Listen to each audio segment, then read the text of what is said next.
So hi, happy October by the way. For 3 days to go. So 1st of October today, and takes us down to my final three in my countdown top 64 albums that I own. Um, it's almost it is. It's a medal. It's a medal podium. We've got bronze, silver, and gold to go, and fittingly, a bit like the Olympics, these medals are going to three different countries. Um, Weighing in bronze position is the plucky British entry. So we've got two other countries to come for the last two medals. Um, and this album is a brilliant album, fantastic album, and the word is ubiquitous. Everybody's got it. Everybody owns this album. So I do. You probably do. And there are a number of albums like this. So, for example, let's think. You've got Sergeant Pepper. Most people have got Sergeant Pepper. You've got Bridge Over Troubled Water, Simon and Garfunkel from early 70s. Most people have got that. Hotel California by the Eagles. There's a lot of people own that. One of the best-selling albums of all time. London Calling by The Clash. A copy of the Elvis 56 album cover. Not my cup of tea. Got it, but I don't particularly like it. Let's see. Human League, copy of Dare. A lot of people have got that. See it a lot in record shops and second-hand shops. Thriller by Michael Jackson. Let's think what else we got. Nevermind by Nirvana. Another classic that most people own. Or maybe the acoustic version, the live version, but certainly that. Mid-90s, we got What's the Story Morning Glory by Oasis, or alternatively Part Life by Blur. You didn't often get into both bands, but yeah, most people have got one or both of those albums. And in this year, whatever people say I am, that's what I'm not. Maybe Arctic Monkeys, but certainly 21 by Adele, or even 25 by Adele, and much newer than that. I'm not party to. Lemonade, maybe people have got, and there's a reason why these albums sell in bucket loads. One obscure reason is, and covers one of the U2 albums that they sort of gave away. So massive marketing blowout. So everybody gets it on iTunes or something like that. Don't count that. That's not. There's no way to sell records. Second thing is that there's nothing else around at the time, so all the rest of the album charts are garbage. I think this happened and helped, certainly Nirvana in the 90s, definitely Oasis and Part Life in the 90s.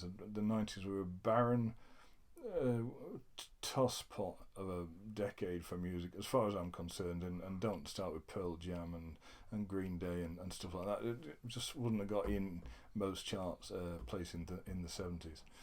Apologies to those people who love Green Day. I know one person who does. So the second reason that these albums are owned by many people and have stayed, top in the charts for years and years, is that they are fantastic, and this album is one of those. Absolutely brilliant album. 1973, and I'm talking about Dark Side of the Moon. By the way, I'm not talking about the Medicine Head album, Dark Side of the Moon, which came out the year before and sucked a fat one and just disappeared without trace. No, this is the famous. Make sure I got it the right way around. Make sure the famous Dark Side of the Moon by Pink Floyd. 1973. I think there's about 10 tracks on it. About 4 or 5 of them are instrumentals. Not a bad track on here, and it's an album you need to listen to start to finish, soup to nuts, as they say. Darkened room, headphones on, or good stereo, but even on AM radio, these tracks sound amazing. You've got tracks like Breathe, On the Run, Time, and yeah, with Pink Floyd, I was never massively into Pink Floyd in the early 70s. The early Pink Floyd, See Emily Play and Relics and all that sort of thing, a bit like a sort of thinking man's move band, and just very, very 60s, very poppy. Then they went into this very interesting era that I've since done a lot more searching on. Ummagumma, Obscured by Clouds, Medal, great album, probably would be in my top 100 anyway.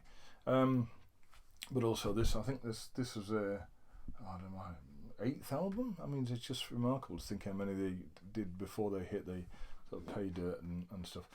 This is the first album that Roger Waters wrote all by himself in terms of lyrics, and it shows. It then became one of the sort of fallout reasons later on down the line, when he was getting more and more intense about his thoughts.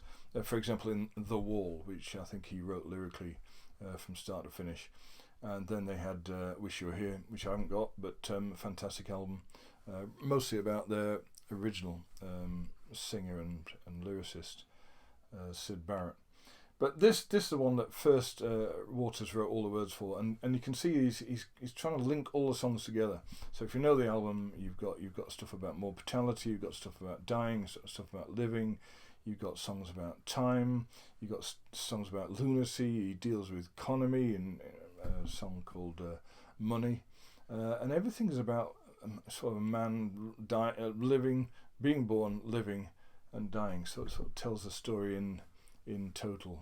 It's not a concept album, but you do want to listen to it from start to finish. Turn the record over, go and play the rest of it. Absolutely marvellous musicianship, fantastic playing. You've got Rick Wright and Nick Mason, again bass and drums. David Gilmour's guitars are amazing on some of these tracks, and Roger Waters on vocals and bass. Very good album. So good, actually, I was looking up a stat earlier that it spent 937 weeks on the Billboard 200, so the top 200 in America, 937 weeks. And when you consider the early Pink Floyd albums have sort of disappeared without trace in America, they'd not really hit America.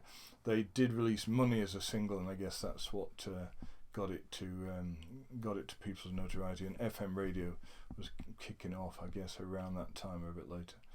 So really did him a favour. Album cover, very, very easy on the eye and very, very striking. And that's it. You don't get. I think you did get some inner sleeves. I didn't get a copy of mine. I seem to have lost it if there was a fantastic inner sleeve. But the music speaks for the album.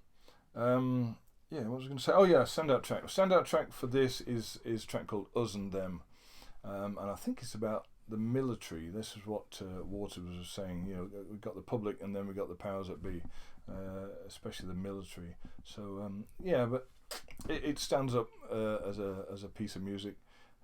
Got some beautiful saxophone in it, and Gilmour at his starting to be at his finest in the 70s. So one of those albums where you think, well, what else do I add about this? The best way to experience this is just grab yourself a copy of this and start with the first track, finish with the end one. Good pair of headphones, nice glass of Barolo. That'll do you. Okay, so number 2 coming up tomorrow, and number 1 the day after, so it's Friday and Saturday, and no more British interest, but we'll see where we go. Bye.